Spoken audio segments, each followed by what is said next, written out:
వచ్చిందనుకో, సంఘం ఒక విశ్వాస ఫోన్ వచ్చిందనుకో, నేను ఒకటే నిర్ణయం చేసుకుంటాను. వెంటనే క్యాలెండర్ దగ్గర వెళ్ళిపోతాను. క్యాలెండర్ దగ్గరికి వెళ్ళిపోయి, తండ్రి ఏంటి ఫోన్ చేస్తాను, అసలు వాక్యం ద్వారా నేను ఏం చేస్తావు బలపరుచుతాను అంటాను. వెంటనే దేవుడు బలమైనటువంటి వాక్యంతో నన్ను ఏం చేస్తాడు బలపరుస్తాడు.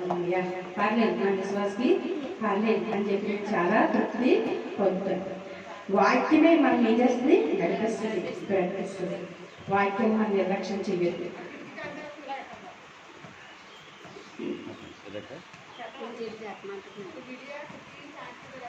వాక్యంలోకి వెళ్దాం. ఆది కాండం అనేసరికి మనకేం గుర్తొస్తుంది? అవాదమా? ఫస్ట్ అవాదం వచ్చేసారా? భూమి ఆకాశం సర్వసృష్టి ఆకాశ పక్షులు సముద్రం మొత్తం అన్ని ఏం చేశాడు దేవుడు? ఎలా సృష్టించాడు? నోటి మాటతో కదండి. ఆది కాండం అనేసి ప్రతి ఒక్కరికి అది వచ్చేస్తారు. అది చెప్పక మీ అందరికీ తెలుస్తుంది. కానీ మరి అమ్మాయి కొత్తగా వచ్చింది అమ్మాయి చెప్పాలి. నేను వాక్యంలోకి వెళ్ళే ముందు చిన్న ఉపమానం ముందు పెట్టి నేను వాక్యాన్ని పెడతాను. ఒక 2 కుటుంబాలు ఉన్నాయండి. ఆ 2 కుటుంబాలు ఆడబిడ్డ రాక్షసులే. ఆ ఇంటి ఆడబిడ్డ రాక్షసే, ఆ ఇంటి ఆడ ఇల్లాలు రాక్షసే, ఈ ఇల్లాలు కూడా రాక్షసే, 2 అయితే చిన్న రాక్షసి ఇంట్లోని ఎలకలు ఎక్కువ ఉన్నాయి. ఎలకలు ఎక్కువగా ఉంటే ఆయన గారు అన్నారంట, నా బట్టలన్నీ కొరికేస్తున్నాయి ఎలకలు. ఈ రోజు నువ్వు ఏం చేస్తావో తెలియదు, నువ్వన్నా ఉండాలి ఎలకలన్నా ఉండాలి అన్నారంట. అనేసి ఎక్కడికి వెళ్ళిపోయాడు? తన ఆఫీస్కి వెళ్ళిపోయాడంట. మీరు ఆలోచించాలంట, ఏంటి నేనన్నా ఉండాలి ఎలకలన్నా ఉండాలి, ఏం చెయ్యాలి ఈరోజు ఎలకల్ని అని చెప్పి తీవ్రంగా ఆలోచించాడంట. ఆలోచించి ఐడియా వచ్చిందంట, పక్కన పెద్ద రాక్షసి కదా, అక్కడికి వెళ్దాం. అసలు ఆ అక్క ఏం చెప్తుందో వెళ్దామని చెప్పేసి అక్కడే కొంచెం అక్క అన్నమాట. ఏంటమ్మా అంటే, ఏమి లేదు అక్కడ చిన్న సమస్య వచ్చింది మా ఇంట్లో. ఏంటో సమస్య చెప్పు అన్నమాట. అంటే అమ్మ ఏం లేదక్క, మా ఇంట్లో ఎక్కడ చాలా ఉన్నాయక్క, నా ఆయన బట్టలే కొరికేస్తున్నాయి, నా బట్టలు ఏం చేయట్లేదు, నా ఆయన బట్టలే కొరికేస్తున్నాయి. మరి దానికి బట్టలకి సంబంధం ఏంటి అని అడిగినట్టు. ఏం లేదు, మా ఆయన వెళ్తా నువ్వన్నా ఉండాలి ఎక్కడన్నా ఉండాలి.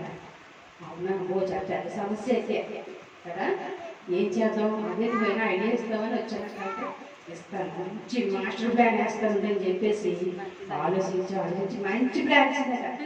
ఏంటి ప్లాన్ అంటే, ఇంటి చుట్టూ పెట్రోల్ వేయాలి. ఇంటి చుట్టూ ఏమేయాలి? పెట్రోల్ వేయాలి. మంట ఏమేయాలి? మంట. ఎక్కడ బయట అన్నట్టు అంటారు. ఐడియా భలే ఉందక్క, చాలా మంచి ఐడియా చోట అని చెప్పేసి హ్యాపీగా పెట్రోల్ దగ్గరికి వెళ్ళి ఒక 10 లీటర్లు పెట్రోల్ తెచ్చి చుట్టూ వేసి ఒక అగ్గులు వేసింది.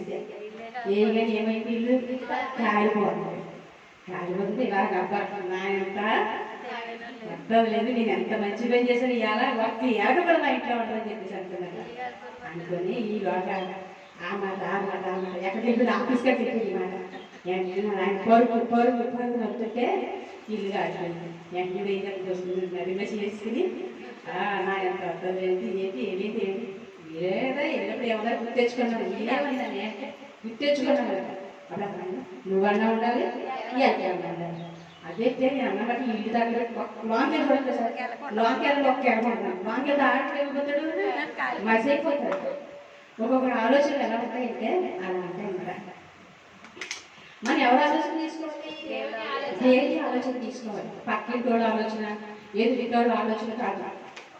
నాకు సమస్య వస్తుంది, మా ఆయన ఎలా అనిపిస్తాడు అని చెప్పేసి తీసుకున్నాం, అలాంటి ఆలోచన ఎత్తారు మొత్తానికి ఇల్లు లేకుండా చెప్పేసి. అందుకని మనం ఏ సమస్య వచ్చినా సరే, ఎలాంటి బాధలు వచ్చినా సరే, మనం ఏం చేయాలంటే దేవుని సన్నిధిలో అలా పెట్టాలి. ఈరోజు దేవుడు నాతో ఏం మాట్లాడాడు? పాట పాడారు కదా కష్టం గారు, నిరాశలో ఉన్నప్పుడు నన్ను బ్రతికించేది వాక్యమే కదా. నాకు నిరాశ వచ్చింది, నాకు సమస్య వచ్చింది, నన్ను ఏది బ్రతికిస్తుంది? వాక్యం బ్రతికిస్తుంది. నన్ను ఏది నడిపిస్తుంది? వాక్యం నడిపిస్తుంది అని చెప్పేసి వాక్యం దగ్గరికి వెళ్ళిపోవాలి, పరిశుద్ధ గ్రంథం దగ్గరికి వెళ్ళిపోవాలి. నాకు ఈ సమస్య వచ్చింది, నువ్వేం మాట్లాడుతావు నాతో, ఒకసారి మాట్లాడవని వెంటనే బైబిల్ తెచ్చావు, యెహోవా నా కాపరి, నాకు ఏది కలగదు. హల్లెలూయా. ఏమొస్తుంది? మన కాపరి ఉండగా మనకి ఏమి కొద్ది ఉండదు, భయం ఉండదు, ఏమి లేదు కదండి. అలాంటి వాక్యాలతో దేవుడు ఏం చేస్తాడు, కానీ తృప్తిపరుస్తాడు అంతే. అయితే నేను ఉపమానం ఎందుకు చెప్తానంటే, నేను ఆయన దగ్గర పెడతాను. 100 మంది ఇక్కడే ఉంటారు మనుషులు, మనసు ఎక్కడిపోద్ది, వెళ్ళిపోద్ది. పెట్టా కనుక మా అమ్మాయి ఏం చేస్తుంది, బాగా వచ్చింది కదా తిన్నదంటావా తర్వాత నమ్మదే వెళ్ళిపోద్దాక ఆలోచన అలాగా వెళ్ళిపోద్ది. అందుకని నేను చెప్పిన ఉపమానం చెప్పిన వాళ్ళందరికీ తీసుకొస్తాను. సరే వాక్యలోకి వెళ్దాం. ఆదికాండం అనగానే ఏం చెప్పాను మీకు? సృష్టి. ఆ సృష్టి తర్వాత దేవుడు ఏం చేశాడు? మట్టి తీసుకున్నాడు కదా, మట్టి. ఆ మట్టిని చాలా మెత్తగా పిసికాడు, చాలా మెత్తగా పిసికి ఆయన రూపంలో, ఆయన రూపం మనం ఎవరిలో ఉన్నాం? దేవుళ్ళ ఉన్నాం. 2 కాళ్ళు, 2 చేతులు, చక్కగా 2 కళ్ళు, అందంగా ముక్కు. అబ్బా, నాకు ఇచ్చిన రూపం మీకు ఇవ్వలేదు, మీకు ఇచ్చిన రూపం నాకు. నేను ఫంక్షన్కి వెళ్ళాక అందరి ముఖాలు చూస్తాను, అందరి ముఖాలు చూస్తాను. ముక్కు, చెవు, కళ్ళు ఏదో తేడా కనబడతాయి. అయ్యి దేవుడు ఎంత సర్వంతరం ఏంటి నిజంగా. బాబు మన దేవుడు ఎంత కృతజ్ఞత చెల్లించాడు మనం తీర్చుకోవాలి కదండి. ఇప్పుడు అందరూ ఉన్నాం, అందరి ముఖాలు ఒకలా ఉన్నాయా? ఎక్కడి నుంచి సంపాదించడైనా ఇది బాబా ఆయన తలుచుకుంటేనే నాకే బాబు ఒళ్ళు ఏమైంది. దేవుడు ఏం చేసి మట్టి తీసుకున్నాడు, చక్కగా మెత్తగా తీసుకున్నాడు, ఆయన రూపంలో బొమ్మలు చేసాడు. మీరు బొమ్మలు చేస్తారని పెట్టుకోండి. చిన్నప్పుడు ఆడుకున్నా కదమ్మా, జగట బట్టి తెచ్చి ఓ బొమ్మలు ఆడుకుని సామాన్లు చేసావు కదా, నేను చేశాను చేస్తాను కదా. అలాగే యెహోవా తండ్రి ఏం చేశాడంటే ఓ బొమ్మను చేశాడు. బొమ్మను చేసి ఆ బొమ్మని ఎంచుడు, ఆ బొమ్మలోకి ఈయన యొక్క రూపుని ఆ బొమ్మ లేచి హల్లెలూయా. మనం బొమ్మ చేస్తాం కానీ దాంట్లో ఊపిరి పంపించాడు కలిసి. కానీ దేవుడు సర్వాంతర్యామి, ఆయన ఊపిరి పంపించాడు. ఆయన ఊపిరిలో ఒక మానవుని ఆ బొమ్మ లేచింది, చక్కగా నడుస్తుంది, చూస్తుంది. అబ్బా ఎంత బాగుందో, మాట్లాడుతుంది. ఆ బొమ్మను తీసుకెళ్ళి ఎక్కడికి చెట్టు ఏదేమి తోట తోట ఎంత మంచి ఏం తోటలోకి వెళ్ళాము, అన్ని రకాల పళ్ళు కనబడుతుంది. మనకి ఎంత హ్యాపీగా అనిపిస్తుంది. చెట్టుని కోసుకొని తింటే ఎలా ఉంటుంది మనకి? అదే మనం వేసుకున్న చెట్టు, మనం వేసుకున్న చెట్టు కాయ వేస్తే ఎలా ఉంటుంది మనకి? ఎంత హ్యాపీగా ఉండదు. నేనే ఒక్క చెట్టుకే మనతో ఎలా పిచ్చేస్తున్నామంటే, దేవుడు మన కోసం ఎన్ని చెట్టు చేసేయండి. ఒక్క చెట్టు వేసి వంకాయ వేస్తాం, వంకాయ మొక్కలు వేస్తాం, 4 వంకాయలు వేసేస్తాం. కూరండి చేయమంటే అంటే నేనే వెళ్ళి నేనేసి చెప్పారండి వంకాయ బాగుంది ఎన్నిసార్లు అడిగేస్తావో కదా. అంటే మనం వేసుకుంటే మనమే ఎంత తృప్తి పొందుతున్నామంటే, మనమే ఎంత ఆశపడుతున్నామంటే, మనల్ని భూమి మీద మంచి వేసి మనం చూసి ఎంత ఆనందపడాలి అదండి. సరే, ఆ బొమ్మకి పేరు ఆదాము. ఏ పేరు? నాగేశ్వరి వాటి మీద మనసు పెట్టాలి. మీ తెలుగు ఏం చెప్పడం ఇదిగా చదువు. ఆ బొమ్మ పేరు ఏంటి? ఆదాము. మీ పేరు ఉంది కదా, ఈ పేరేంటి? నాగేశ్వరి. అలాగే ఆ బొమ్మకి ఆదాము పేరు పెట్టాడు. ఆదాము నాగేశ్వరి. ఆదాము తీసుకెళ్ళి తోట, ఆమె పళ్ళు, అబ్బాయి ఎంత మంచి మంచి రకరకాల పళ్ళు ఏ కావతో కోసుకొని అలాగే తినచ్చు, అలాగే నిద్రవచ్చు, యెహోవా తండ్రి వచ్చినప్పుడు ఆయనతో మాట్లాడచ్చు, ఎంత హ్యాపీగా ఉందో జీవితం. కానీ ఆదాము లోటు, నరుడు ఒంటరిగా ఉండడు. పెళ్లి ప్రసంగం పెట్టేది మా రాష్ట్రంగా పెళ్లి ప్రసంగం కాదు. నరుడు ఒంటరిగా ఉండడు, దేవుడికి ఇష్టం లేదు.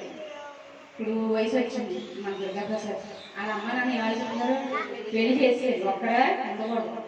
వాళ్ళ అమ్మాయి కాదు, మన అమ్మమ్మ కూడా అలా ఆలోచిస్తుంది మన కోసం. అంటే పెళ్లి వచ్చిన పిల్లలు ఇంట్లో ఉన్నారంటే ప్రతి తల్లిదండ్రులు అదే ఆలోచన కలిగి ఉంటారు.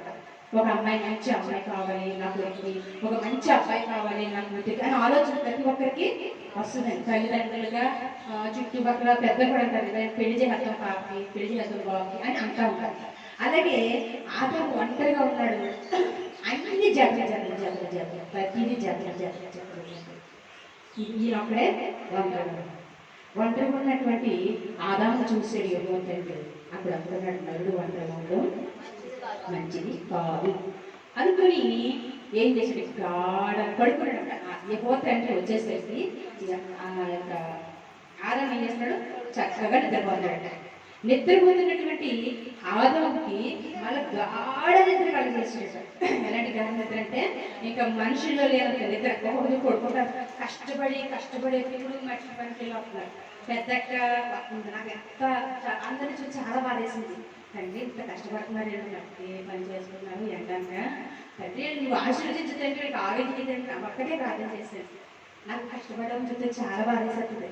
నిజంగా ఎంత కష్టపడుతున్నారు తండ్రి వాళ్ళకి రెక్కలకి దేవుడు ఇవ్వాలి బలం ఇవ్వాలని నేను పెద్దకి నట్ చేసుకుంటే ఏం చేస్తామమ్మా అంటుంది. నిజమే మరి ఏం చేస్తాం రెక్కాడదే సాంతం కదా పడుకోనికి నేను.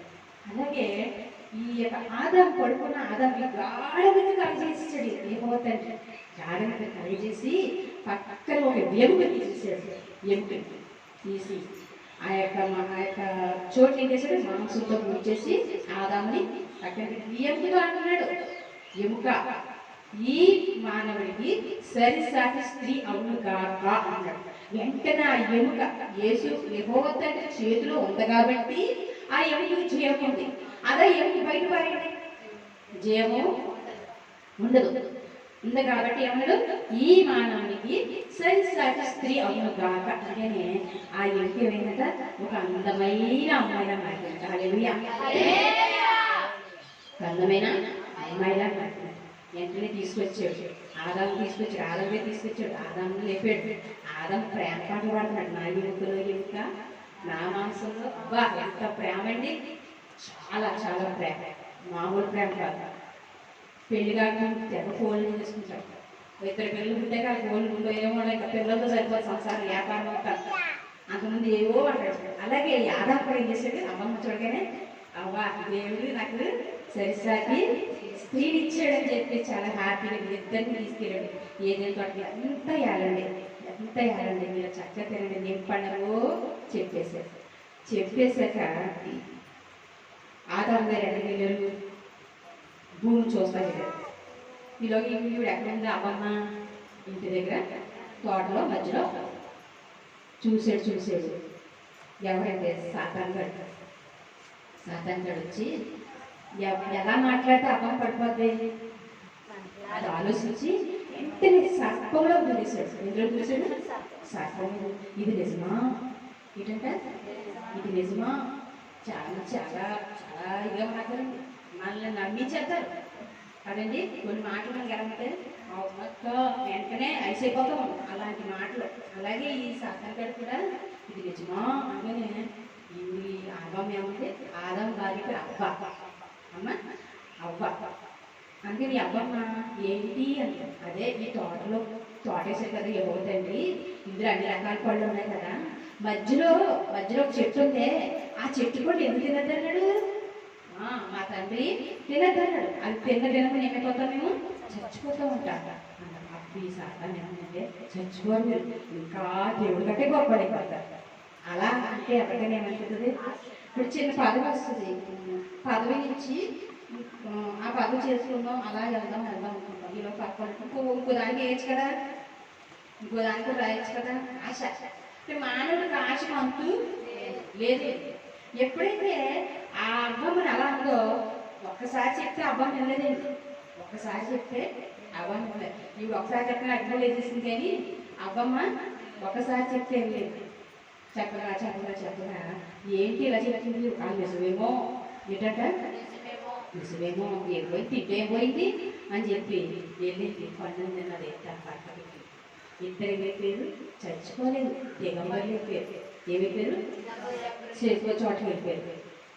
చెట్టు చోటికి వెళ్ళిపోయారు. చదవాలి ఆదికాండము 3వ అధ్యాయము 9వ వచనం చదవాలి.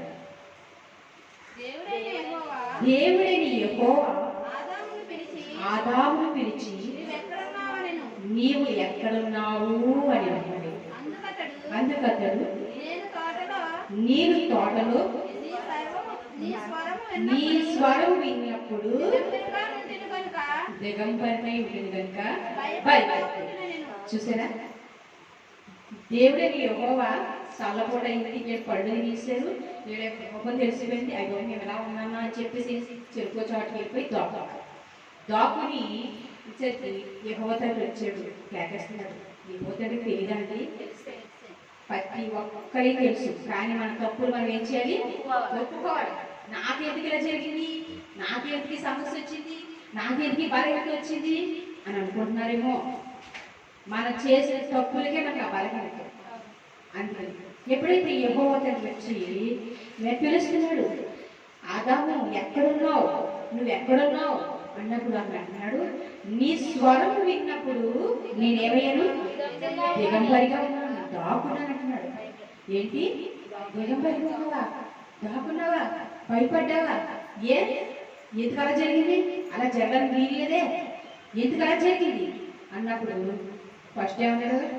నాలో నాది, నాకు తెలిసిన నాది నాది నాది అన్న ఆగడు. నువ్వు ఇచ్చావే. కొంతమంది తప్పులు ఎక్కడైనా కట్టారండి. నేను అనలేదు, ఆవిడ అంటే ఎంత గమ్ముతో వేస్తారో ఎక్కడ తప్పులు నోరే కదా పాపం. నాలుగా నరలేదు, నాలుగు ఎన్నినైనా ఉంటుంది పాపం. పళ్ళే పాపం దానికి వీటికే వాసిపోతాయి 32 అడిగే కదండి. అన్నాడు, నువ్వు ఇచ్చావే, నువ్వు చేసింది. దేవుడు ప్రశ్న చేస్తున్నాడు, నువ్వు ఎక్కడున్నావు, నువ్వు ఎక్కడున్నావు, ఏ స్థితిలో ఉన్నావు, ఏ సమస్యలో ఉన్నావు, ఏ బాధలో ఉన్నావు, ఎక్కడ ఎక్కడ అని ఆదరణ అడుగుతున్నాడు. ఆదరణ నీ స్వరం విన్నప్పుడు నేను దిగంబరిగా ఉన్నాను, నేను దాక్కున్నాను అంటున్నాడు. వెంటనే యెహోవా తండ్రి కన్నీరు బాధపడ్డాడు. ముందే ఉదయం మర్చిపోయింది, ఏంటి ఇలా జరిగింది, నేను ఇంతలా చేస్తేనే ఇలా అయిపోయింది, ఎవ్వరూ మీకు కారుతుంది. వెంటనే సర్పం బయటపడ్డాడు. అంటే ముగ్గురికి ముగ్గురు రాగా నరుడిని ఏం చేశారంటే, నువ్వు కష్టపడి చెమట ఊరితేనే కానీ నువ్వు నీ నోట్లకి ఏమంటో అందరూ కష్టపడితేనే కానీ ఆహారం ఏసీలో కూర్చొని మొక్కుతున్నారు మమ్మల్ని అలాగే అనబడతారు. వాళ్ళ మైండ్ అంతా అందరూ నడితే కానీ పర్వాలేదు. ఏదైనా చిన్న తేడా వచ్చిందనుకో పైన నుంచి ఏమొస్తాయి, ఫిట్లు వస్తాయి. అలాగే ఏసీలో కూర్చున్నారు చక్కగా కాలేజ్కి చిక్కి కొట్టేస్తారు. కొంతమంది మాట అలా ఉంటాయి కదండి. పొలాలు వాళ్ళు ఎంత కష్టపడుతున్నారు, అదే కష్టమే, అదే కష్టం, ఎవరిదైనా కష్టమే అంటున్నారు. అదే నువ్వు చెమట కాచి కష్టపడాలి. స్త్రీ అంటున్నాడు, నువ్వు గర్భం పొందుతావు కానీ డెలివరీ సమయంలో ఏమవుతుంది, నీకు నొప్పులు ఎక్కువ చెప్తారు. ఆ సమయంలో మగాడి అనేది ఆత్మహత్య. అలా అయితే నువ్వు బిడ్డకి జన్మని ఏంటి అందరికీ ప్రిజెంటే కదా, అందరికీ ప్రిజెంటే కదా అన్నప్పుడు ఎలా ఉంటాయి, చాలా బాగా. కానీ బిడ్డ పెట్టాయి మర్చిపోతాయి, బిడ్డ మర్చిపోతాం. నాలో చింత మంచి అందమైన బిడ్డ వచ్చిందా, అది ఎదుగుతుంది కదా, చిన్నది కారణం యొక్క మురిసిపోతారు. ఇంకో బిడ్డ బంధు అనిపిస్తుంది కదా, అలా అనిపిస్తుంది. అలా ఆమె కూడా ఏం చెప్పేమో చూపించాడు.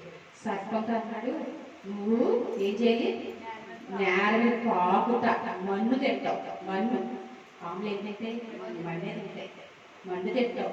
మనిషి నేను ఎక్కడ కొడతాడు, తల మీద కొడతాడు, నువ్వు ఆయన ఎక్కడ కొడతావు, మడి మీద. అలాంటి శాపాలు ఆ రోజు నుంచి ఈ రోజు వరకు అలా జరుగుతూనే ఉంది.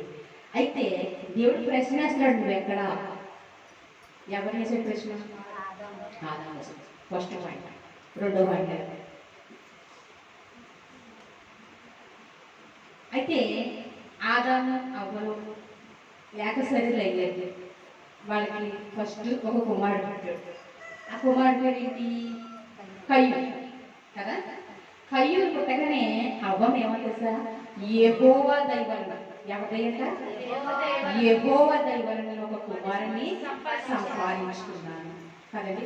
దేవుడి దయ అయితే గర్భం రాలేదు, దేవుడి దయ వల్లనే మనం పిల్లలు అంటాం. అంటే గర్భంలో ఉండగానే అదే దేవుడు ఎందుకు పెట్టేది ఏం చేస్తాం, తండ్రి నా గర్భంలో బిడ్డ చక్కటి రూపార్థం అవునా? అలా అలా నేను విదేశీ అనుకుంటారు అంతే. అది దేవుడు పెట్టేది రోజు గర్భం చేసుకుని ప్రార్థించండి. నాకు కొత్తమే పెట్టాలి, జ్ఞానం కలిగి ఉండాలి తండ్రి, ఆరోగ్యం కలిగి ఉండాలి, అన్ని అవయవాలు చక్కగా ఉండాలి, రూపాంతరం అందంగా ఉండాలని ప్రార్థన చేసుకుంటాం. ఏంటి అపర్ణ చూసుకోవడం అందరూ అలా చేసుకుంటారు. చక్కటి పళ్ళు, చక్క అందమైన ముక్కు అన్ని పెట్టేవాళ్ళు. ఆవిడ ఎలా అయితే ఆశించిందో అలాగే దేవుడు ఆ బిడ్డలు ఇచ్చాడు. కుదురు కూడా అమ్మాయి ఎంత కుదురో, ఎంత ఉంటుంది, రెండో సంవత్సరం వచ్చింది. ఉదయం లెక్కనే నీళ్ళబాబు దగ్గర వచ్చేసి నీళ్ళబాబు లేకపోతే నీళ్ళబాబు దగ్గర వచ్చేస్తాయి. నీళ్ళబాబు చేసి జీసస్ నేమ్ నేను దీవించడానికి ప్రార్థన చేస్తాను. ఆ చిన్న పిల్ల, ఆ పిల్లకి ఎవరు చెప్పారా అంటే అమ్మాయి గర్భంలో ఉన్నప్పుడే అలా అమ్మ ప్రార్థన. ఎలాంటి ప్రార్థన అంటే పొద్దుగా బిడ్డ ఆశీర్వదకరంగా ఉండాలి. అమ్మ చాలా ప్రార్థన చేయాలనుకో అందరి పేరు ఎత్తేసి జీసస్ నేమ్ ఇంగ్లీష్ టక్క టక్క టక్క చేయాలి. అలా మన పిల్లలు చేయగలుగుతున్నారా? ఏది మనం నేర్పాలి కదండి. మనం పిల్లలకి నేర్పాలి. వెంటనే ఏదైనా శక్తి తక్కువ ప్రాప్తారు. పాటలు ఇంగ్లీష్లో పాటలు పడేస్తుంది. నాకు ఎంత ముద్దొస్తుంది అమ్మాయి. నిజంగా మనం కూడా మన పిల్లలు అలా పెంచాలి. మన పుట్టబోయే తరాన్ని ఏం చేయాలి? అలా పెంచాలి. ఏంటి ఇక్కడ ఆదాముకి బాగు పుట్టాడు. పుట్టగా ఏమన్నా యెహోవా దయ. పై ఎంత గొప్ప మాట అండి. ఎప్పుడన్నా నీకు తెలివిగా అవగానే దేవుడు దేవాల అన్నారా? అదే మీరు కూడా అనలేదు. ఇప్పుడు అంటాం నేను కూడా అప్పుడు అంత వరకు నాకు తెలియదు. నాకు బాగా పుట్టిందా ఎంత నాకు సౌందర్యలాంటి పుట్టుకుంటారు. అలాగే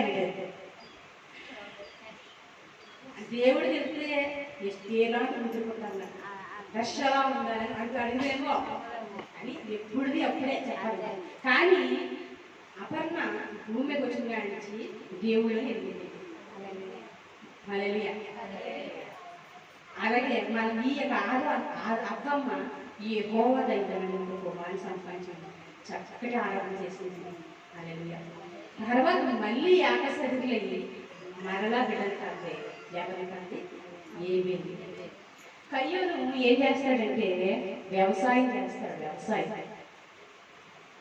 ఏమీ ఏం చేస్తాడంటే మందని పశువుల్ని కాస్తాడు. ఎద్దు అలా జరుగుతుంది. ఒకసారి ఏబేలు కయ్యూరు అర్పణ తెచ్చాడు. బలిపెడికి అర్పణ తెచ్చాడు. ఏబేలు మంచి బలిసినటువంటి చక్కటి గొర్రె తెచ్చాడు. తెచ్చేసి కయ్యూరు ఏం చేశాడు? చిన్న తెచ్చేసి కాయగూర కట్టేశాడు. యెహోవా తండ్రి చూసాడు. ఏబేలు అర్పణ చాలా ఎక్కువగా వెంటనే అర్పణ తీసుకున్నాడు. మనం ఇచ్చే అర్పణ అక్కడ బూడిద అవ్వాలంటే ఇచ్చే హృదయం కూడా అలా ఉండాలి.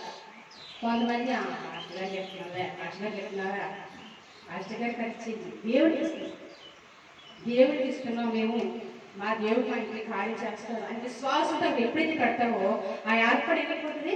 బూడిద. అలాగే ఏ పేరు అర్పణ వెంటనే ఏమైపోయింది? దేవుడికి వెంటనే కళ్ళని కోపం వచ్చేసింది. ఏంటి సంఘంలో ఒక ఇద్దరు వ్యక్తులు ఉంటారు. ఒక వ్యక్తిని బాగా పొగిడే అనుకో, పక్కన వ్యక్తికి ఏమంటే మనిషి వచ్చేస్తుంది. ఆవిడైన మనిషి మీ మనుషులతో అలా ఉంది, ఈ పాష గారికి నేను కనబడలేనట్టుంది. ఎంచేపు ఆవిడని పొగుడుతాడు, ఎంచేపు ఆవిడకి ఏం చెప్తాడు, మాకేం చెప్పడు, పని నేను పొగట్లో ఆవిడకి అని వచ్చేది కదా, ఆటోమేటిక్ వచ్చేస్తుంది. మేమనుకుంటారు మీరు కాదు, నా ఊళ్ళో సంఘం, మా సంఘస్తులే, మా తల్లి సంఘం వచ్చేస్తుందండి. అలాగే ఈ ఏరియా యొక్క అర్పణ ఎప్పుడైతే తీసుకున్నాడో దేవుడు కయ్యూరికి ఆశీర్వదించేసి పక్క ఏం చేసాడు? తమ్ముడు నా పొలం చూపిందా ఎంత బాగుందో తెలుసా, నా పొలం ఒకసారి అని చెప్పి తీసుకెళ్ళి చేసేసి ఏ పేరు రకమంటుంది మొరపెడతాడు. ఏంటి మనం కష్టపడి పొద్దుతో మనం పని చేసి వానర్ దగ్గరికి వెళ్ళి డబ్బుల కోసం నిలబడతాం కదా, వానలో ఆ డబ్బులు ఎవరయ్యా వాళ్ళు పెట్టాలి అనడంతో మీరు పనిచేసే ఉంటారు. ఇవాళ సాయంత్రం వానర్ డబ్బులు ఇచ్చేస్తారు. ఇవాళ సాయంత్రం మా పిల్లలందరూ మేము ఏం చేస్తాం, చక్కగా ఏదైనా చికెన్ తెచ్చుకొని అది బిర్యానీ చేసుకొని తింటాం. ఆశతో చేస్తారు. ప్రతి ఒక్కరు డబ్బుని ఆశించి చేస్తారు. ఆశించకుండా ఎవరు కష్టపడలేదు కదండి. అలాగే ఈ యొక్క ఏబేలు యొక్క రక్తం ఏం చేస్తుంది?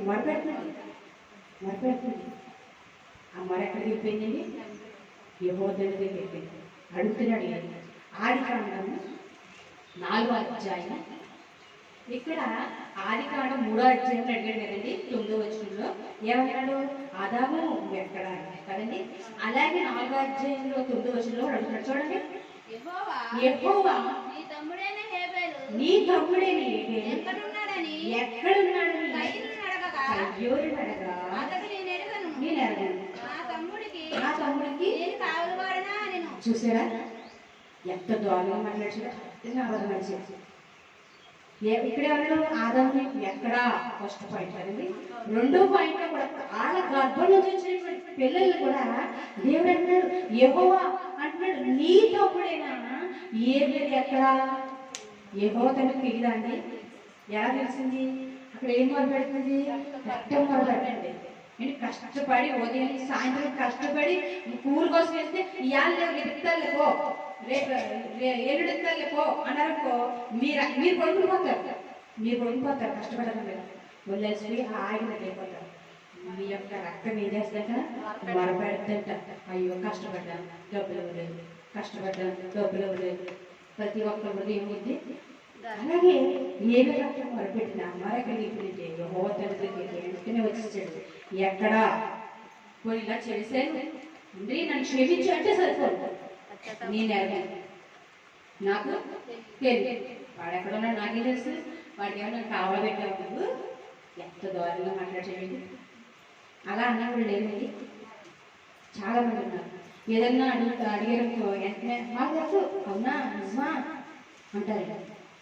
చాలా దారుణంగా అబద్ధాలు ఆడతారు. ఇక్కడ ఏమి కయ్యం కూడా ఏం చేశాడు? అబద్ధం ఆడేసాడు. అబద్ధం ఆడాడు కాబట్టి ఏం చేస్తున్నాడు? దేశ దెమ్మరైపోయాడు. ఏమైపోయాడు?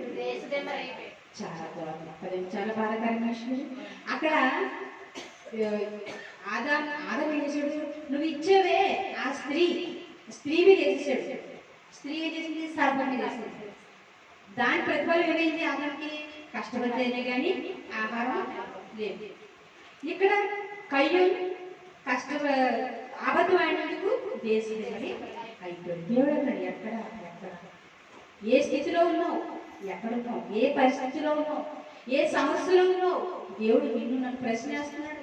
ఉన్నట్టుగా చెప్పావనుకో దేవుడు ఏం చేస్తాడు? ఆశీర్వదిస్తాడు.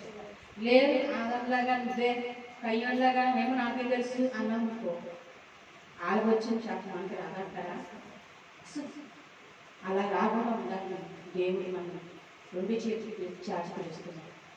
మరొకటి ఏంటంటే ఆదికాండం 3వ అధ్యాయం 9వ వచనంలో అనుకుంటే ఆదికాండం 4వ అధ్యాయం 9వ వచనంలో మరో చదువుతున్నాడు. ఎక్కడ? ఆదికాండం 18వ అధ్యాయం 9వ వచనం మనం చదువుకుంటాం.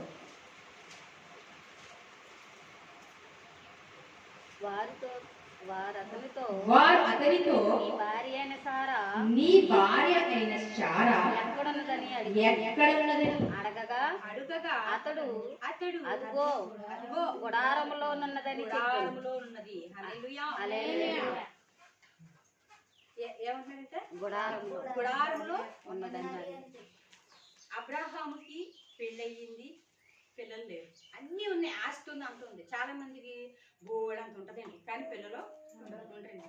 అలాగే అబ్రహాం కూడా అన్నీ ఉన్నాయి కానీ ఏం లేరు, పిల్లలు లేరు. అయితే ఒకరోజు అబ్రహాం ఏం చేస్తాడంటే చెట్టు కింద కూర్చొని అండి అలా కూర్చొని ఆలోచిస్తుండగా 3 వ్యక్తులు వస్తున్నారు. ఆ ముగ్గురిని చూసి పరిగెట్టుకుని వెళ్ళి మీరు మా ఇంటికి రండి, మీకు నేను ఏం చేస్తాను, భోజనం పెడతాను రండి అని చెప్పినప్పుడు వాళ్ళ ఇంటినే వచ్చారు. కాలు పడుకున్నారు, భోజనం సిద్ధపరిచారు, భోజనం తిన్నారు, అన్నీ అయిపోయాక వాళ్ళు అంటున్నారు, మీ భార్యనా శారం ఎక్కడుంది అని అడుగుతున్నారు. శార గుడారంలో ఉందని వాళ్ళకి తెలియాలని తెలుసు. అబ్రహాం ఏం చెప్తాడో, అబ్రహాం ఉన్నట్టుగా చెప్తాడు, నా భార్య శార ఎక్కడుంది, ఉన్నది ఉన్నట్టుగా చెప్పాడు. కంటనే అబ్రహాంకి దేవుడు ఏమి ఇచ్చాడు? గర్భఫలం ఇచ్చాడు. ఎలాంటి గర్భఫలం? ఆకాశ పక్షులను చూడండి, ఆకాశ నక్షత్రాలను చూడండి, సముద్రం మీద నిష్కర్యలను చూడండి, అంత విస్తారంగా ఆశీర్వదించాడు. హల్లెలూయా. ఉన్నది ఉన్నట్టుగా చెప్పినందుకు అబ్రహాం దేవుడు ఏం చేశాడు? ఆశీర్వదించాడు. ఉన్నది ఉన్నట్టు చెప్పక వీళ్ళు ఏమిటంటే శాపానికి చూసావా? ఎవరైనా సరే ఉన్నది ఉన్నట్టుగా చెప్తేనే దేవుడు మన పక్షాన్ని ఏం చేస్తాడు? కార్యాలు చేస్తాడు. అదిగో గుడారంలో ఉన్నదని చెప్పాడు. అందుకు ఆయన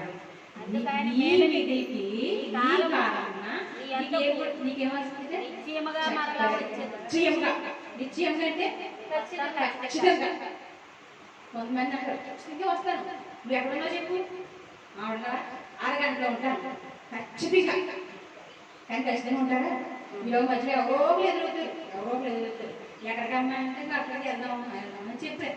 తర్వాత వెళ్తారులే ఉంటాడులే, ఎంత తొందరగా మాట్లాడుతూ ఆచేస్తారు. కానీ ఇక్కడ అన్నాడు ఖచ్చితంగా నిశ్చయంగా మీరు ఏమిస్తారా? హల్లెలూయా. దేవుడు వాగ్దానం చేసిన దేవుడు, నమ్మదగిన దేవుడు, ఆ వాగ్దానాన్ని నిలబెట్టిన దేవుడు. మీ అందరికీ వాగ్దానం ఇచ్చారు దేవుడు, ఇచ్చారు కదా. ఆ వాగ్దానం ప్రార్థన చేస్తారా? ప్రార్థన. అలాగే దేవుడు అబ్రహాం కూడా ఇచ్చాడు వాగ్దానం ప్రకారంగా దేవుడు ఇచ్చాడు. ఆదాము జీవితంలో కార్యం చూశాడు, కయ్యోని జీవితంలో శాపం చూశాడు, అబ్రహాం జీవితంలో ఏం చేశాడు? ఆశీర్వాదం. అలాగే నీవు నేను కూడా ఏం చేయాలి? అబ్రహాంతోనే ఆశీర్వాదానికి వారసు అవ్వాలి. ఏ స్థితిలో ఉన్నా ఎక్కడున్నా సరే దేవుడు మనం ప్రశ్నించకుండానే దేవుడు మనం ఉన్నట్టుగా చెప్పి ఆయన ఇచ్చే ప్రతి ధైర్యంలో మనం ఇవ్వడం వారసు. ఈ నా మాట మనసుకున్నాను. ఈ వీటిలో దేవుడు కలవడం చేయగలగాలి.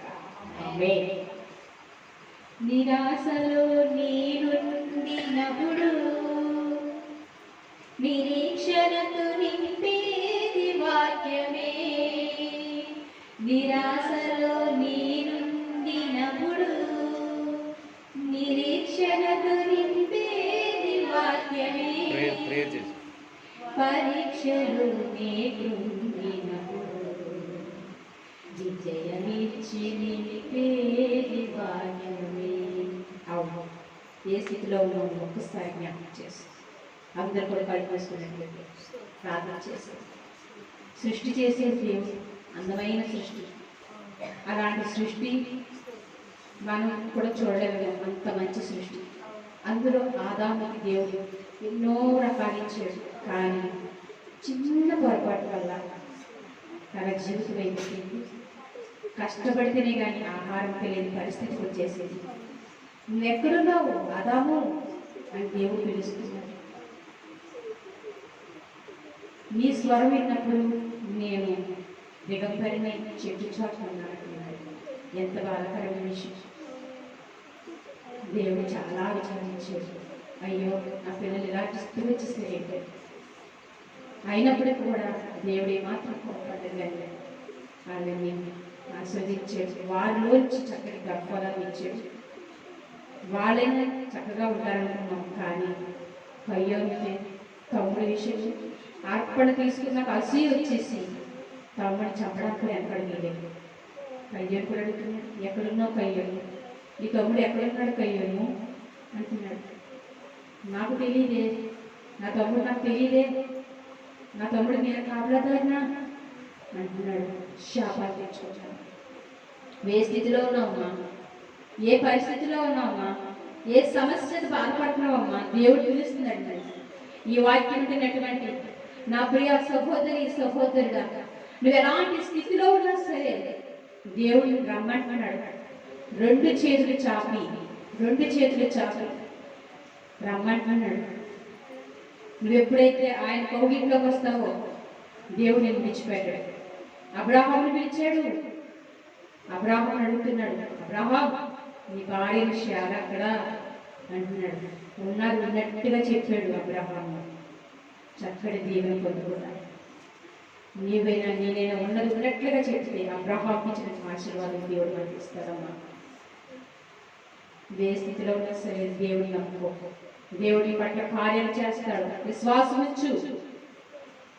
ఈరోజు దేవుడు నాతో మాట్లాడాడే, నేను ఈ పరిస్థితిలో ఉన్నానని దేవుడు నాతో మాట్లాడాడు. నేను దేవుడి దగ్గరగా ఉంటాను, దేవుడి ఒడిలో ఉంటాను, దేవుడితో మాట్లాడతానని ఒక నిర్మాణం కలిగి జీవించు. ఖచ్చితంగా అబ్రహాంకి ఇచ్చినటువంటి వాగ్దానం నీ జీవితం కూడా చేస్తాడు. ప్రార్థన హల్లెలూయా. స్తోత్ర స్తోత్ర స్తోత్ర. అందరూ కూడా ప్రార్థన చేసుకోండి. ఇప్పుడు దాకా ఏ స్థితిలో ఉన్నావో, ఏ స్థితిలో ఉన్నావో ఆ స్థితిని బట్టి ప్రార్థన చేసుకో. తండ్రి నేను స్థితిలో ఉన్నా, నా స్థితిని ఎరిగిన దేవుడు తండ్రి, నా సమస్యను ఎరిగిన దేవుడు తండ్రి, ఒక్కసారి జ్ఞాపకం చేసుకోవాలి తండ్రి. ప్రార్థన చేయండి. స్తోత్రం హల్లెలూయా. ప్రార్థన సకల ఆశీర్వాదాలకు కారణమైనటువంటి మా ప్రియ పరలోకపు తండ్రి, మీ ఘనమైన శ్రేష్ఠమైన నామానికి కృతజ్ఞతాస్తుతులు స్తోత్రాలు చెల్లించుకుంటున్నాను. నాయన వినుమన ఈ రీతిగా మీ సన్నిధిలో మీ నామాన్ని మేము కొనియాడడానికి స్తుతించడానికి మీరు ఇచ్చిన వాక్యాన్ని బట్టి వందనాలు తండ్రి.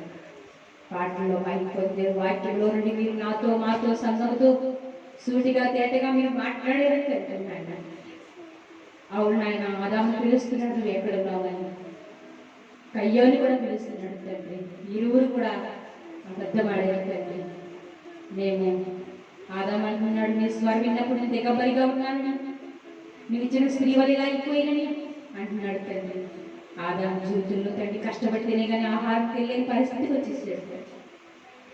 తన గర్భంలో చచ్చిన కుమారుడు కయ్యోని జీవితం కూడా తండ్రి మీరు మీకు ఇచ్చిన అర్పణ విషయంలో అసూయ కలిగి తోడబుట్టిన రక్త సంబంధమైనటువంటి తమ్ముడిని చంపేసినప్పుడు తండ్రి, కయ్యోని తమ్ముడు ఎక్కడని ప్రశ్నించినప్పుడు తండ్రి, కయ్యోని అంటున్నాడు నా తమ్ముడికి నేను కాపులాదాను, వాడు ఎక్కడున్నాడో నాకు తెలియదు అన్నప్పుడు తండ్రి శాపాన్ని తెచ్చుకున్నాడు తండ్రి.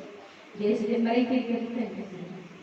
అలాంటి శాపానికి మేము కానీ మా బిడ్డలు కానీ గురవ్వకుండా అయ్యా అబ్రహాం అడిగినట్టుగా అబ్రహాం ఉన్నట్టుగా చెప్పినట్టుగా మేము కూడా మీ దగ్గర ఉన్నట్టుగా చెప్పి అబ్రహాం ఎలాంటి ఆశీర్వాదం కలిగి జీవించాడో అలాంటి ఆశీర్వాదం మేము మా బిడ్డలు మా సంఘం పొందుకొని నీలో ముందు కొనసాగడానికి సహాయం చేయాలి. ఈ వాక్యం ఇంతవరకు జరిపించినట్టు వందనాలు. విన్న బిడ్డలు కూడా బలపరిచి జీవించండి. యేసుక్రీస్తు నామములో అడుగుచున్నాం తండ్రి. ఆమేన్. హల్లెలూయా.